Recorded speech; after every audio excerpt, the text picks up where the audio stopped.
Mga kapatid, tuluyan na nga pong nakapasok sa bansa kaninang hating gabi ang binabantayang bagyong pinangalanang Domeng.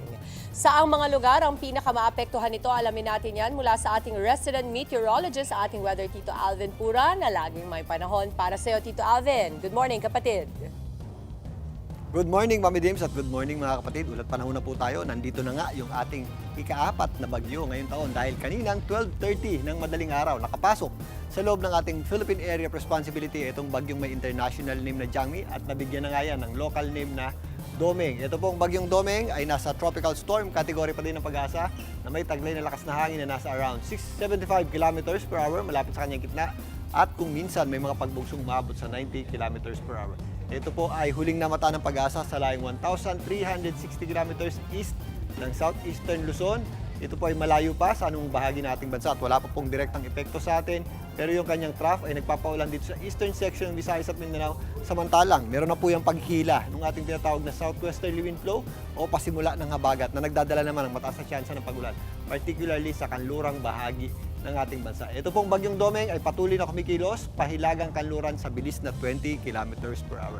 Sa ngayon, base sa pinaka-latest track ng Pag-asa, hindi natin ito inaasahang mag-landfall or tumama sa lupa. Ito po ay kikilos lamang dito sa kanto ng ating Philippine Area of Responsibility palayo at patungo dito sa southern portion ng Japan. Pero yan po ay inaasahan nating lumakas pa at yan po ay hihila o patuloy na hihila ng ating tinatawag na southwesterly wind flow at pag lumakas-lakas pa yan ng kaunti, yan naman po ay tatawagin nating habagat o southwest monsoon na kung saan kakakibat na po yan ang matataas na tsansa ng pagulan at mga posibleng thunderstorms, particularly sa kanlurang bahagi ng ating bansa.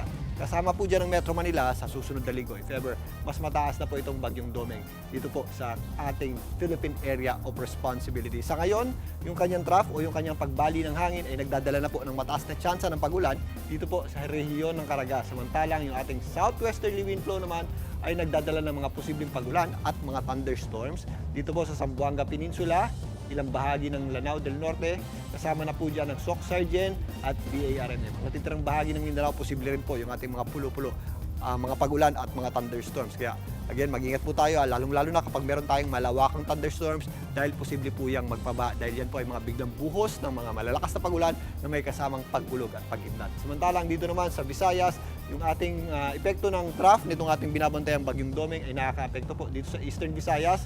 Yung ating southwesterly wind flow naman ay nagdadala ng mga posibleng pagulan dito po sa Western Visayas, kasama na po dyan ang Negros Islands, maging dito sa area ng Palawan. Dito naman sa Luzon, maliwalas naman po ang ating panahon sa malaking bahagi ng Luzon, maliban lang sa mga afternoon showers at thunderstorms. Napapadalas na po yan dahil nasa papalapit na nga po ang papasok ng ating panahon ng habagat, including po dito sa Metro Manila. Pero kapag wala po tayong mga nararanasang pagulan, magpapatuloy ang mainit at malinsangang panahon sa malaking bahagi po ng Luzon. Sa katunayan, pinakamataas pumulian dito yung ating tinatawag na heat index sa area ng Aurora at Cavite na papalo sa hanggang 47 degrees Celsius yung ating damang init. Samantalang sa Cagayan naman at Aurora, kasama na po dyan ng Tarlac, Bulacan at Pangasinan, Isabela, Zambales at Pampanga pumapalo mula 45 hanggang 46 degrees Celsius yung ating heat index. At sa ilang bahagi naman ng Central Luzon, papalo po sa 45 degrees Celsius yung ating heat index. Ganun din po sa areas ng Olongapo City, Tarlac, Palawan, dyan po sa May Coron, Occidental Mindoro, Masbate, Camarines Sur. Dito po sa Metro Manila, naglalaro sa 40 hanggang 44 degrees Celsius ang ating heat index. Ganun din po sa Ilocos Sur.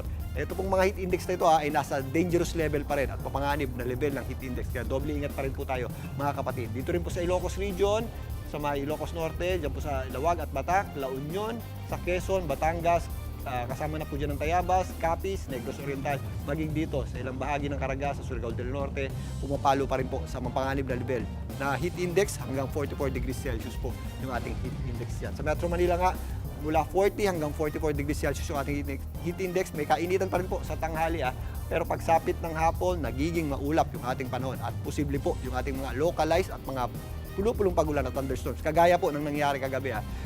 Maghanda po tayo dyan mga kapatid, ugaliin na po natin ang pagdadala ng payong dahil magagamit po natin yan sa init ng araw sa tanghali at sa mga biglang buhos ng pagulan, lalong-lalo na po sa hapon at gabi. Ito po mga ganitong klaseng pagulan, posible rin po yung magbaba, especially sa mga low-lying areas at maaari din po yung magdulot ng traffic, lalong-lalo na kapag uwian. Kaya doble ingat pa rin po tayo mga kapatid. Bango na po, ang ating araw po ay sumikat kaninang 5:26 ng umaga at muli po yung lulubog mamaya 6:21 ng gabi. At yan po muna latest sa ating lagi ng panahon. Muli ito po ang inyong weather, Tito Alvin. Lagi may panahon para sa iyo.